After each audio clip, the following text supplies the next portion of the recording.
अस्सलाम वालेकुम दोस्तों, मैं शाहिद शाही और आप देख रहे हैं मेरे यूट्यूब चैनल वन सेंटर।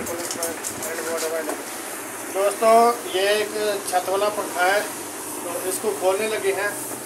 तो इसके लिए ये हमारे पास एक कूलर है जिसके अंदर 5-6 नट हैं मुख्तलिफ़ साइज़ की चूड़ियों के। तो ये एक नट हमने इसके नीचे लगा लिया है। तो ये वाले पेच भी तीनों इसके हमने खोल लिए हैं। तो इसको अब यहाँ पे किसी भी एक जगह पे इसको एक निशानी लगा देंगे, जैसे इस मार्कर की मदद से।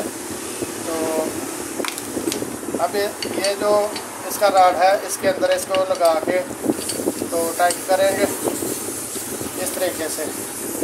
तो पुराने जो देसी तरीके थे वो अब ख़त्म होते जा रहे हैं और अब ये नए तरीके खोलने के बाद में आते जा रहे हैं।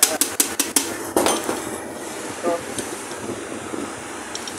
इसको ऐसे टाइट करते जाएंगे तो आप देख सकते हैं कि फ़ैन खुलता जा रहा है। तो ये फ़ैन आराम के साथ ये खुल गया है। तो वायरनिंग देखने में तो साफ़ सुथरी लग रही है। तो देखते हैं कुछ कोई लीड कहीं पे मिस्टेक है या क्या है। तो इसको फिर ठीक करते हैं कि ये चलने में क्यों प्रॉब्लम कर रहा था। तो ये अब मैंने इसको ऐसे ही खोल लिया है, खोल के रख लिया है। तो इसको ठीक करते हैं, तो फिर इसको रिपेयर करते हैं। इस पंखे को खोलने के मतलब की थी बस छोटी सी वीडियो।